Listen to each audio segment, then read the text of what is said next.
What up, world? This is your boy Jay coming back at you with another one. And this time we're going to talk about a subject that just got a little bit more heated.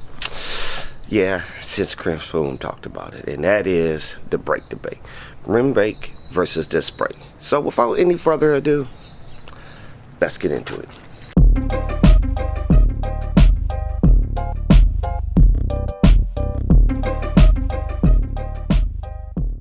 Alright, world, here's the deal.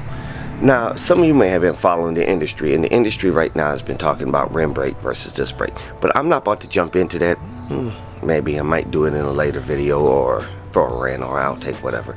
But more importantly, I'm going to talk about the stuff that we need to be concerned about if you're getting into cycling. Specifically now, since it's March, it's early spring, we're kind of getting the itchy feeling about let's go for a ride. So,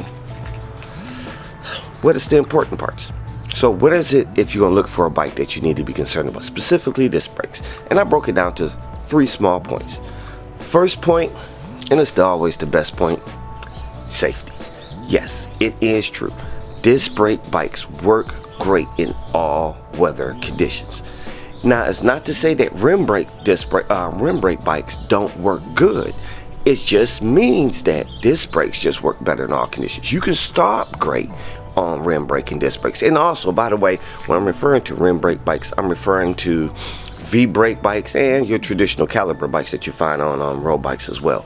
But yeah, they stop just as good. But the only issue I've personally had with them is that when you're getting caught in a downpour, go through a parking lot, lake, or whatever, sometimes you got to wait a few rotations for you to actually grab. It depends on, the condition of your rims or whatnot.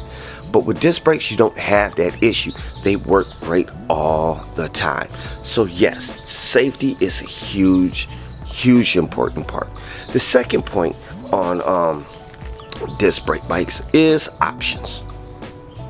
Tire options. Yes, today's trend has been showing that newer manufacturers, specifically on the road bike side, have been going to a larger wheel set. Some of them normally come with 23s and 25s. Now 28s are starting to become a thing. I'm even seeing some or hearing some going 32s.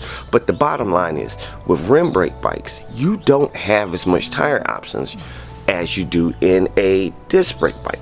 And one of the main reasons that's going to hold you up is going to be the bridge over your tire, or the little noodle, yeah, it's called a noodle, on your hybrid bikes that can prevent you from holding or prevent you from getting a larger tire. But with disc brakes, with disc brakes, you don't have that issue. With disc brakes, the only thing that's holding you up from going to a larger tire size is either the width of your frame, your chain stays, and your seat stays. Other than that, or your forks, don't forget your front forks. Other than that, that's it. So you have a lot more room to go larger tire size, which gives you more options. And lastly, and this is something no one in the industry is talking about, cost. Maintenance costs.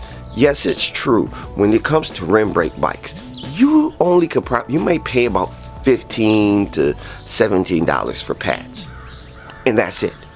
With disc brakes, you're not done there. You may pay the same amount for your pads, but you're gonna also may pay that or more depending on the size of your disc brake. That adds up to your costs, and no one's really talking about that. Also, if you have a hydraulic disc brake bike, what happens? You cut a line and you have to replace fuel. Right now it's a shortage. COVID and this pandemic has messed a lot of things up, and we having a big issue getting some parts. So just to keep that in mind, if you're looking at a new bike, those things are definitely out there and no one's really talking about it. It's kind of like, shh, don't let them know we're making money type of deal. But other than that, that's it. Just to recap, you have 3 options that you need to or things that you need to look for. One is safety. Disc brake bikes work great in all weather conditions. That doesn't mean that rim brakes or V brakes don't. They just work better. You don't have a lot of issues with that in rain or whatnot. Options, tire options is huge. Right now it's a big move for tire sizes, specifically for your road bike guys. But with rim brakes, you are limited by your bridge and your noodle. So keep that in mind. And often costs. Maintenance costs is huge. Now depending on how often you burn through brakes, your cost is gonna go up and down, but also you have a little bit of a higher cost than you do on rim brakes. So I hope this video helps you out, guys. Give me a thumbs up if you like it, and if you don't, you know what to do. All right, I'll catch you in the next video. All right, peace.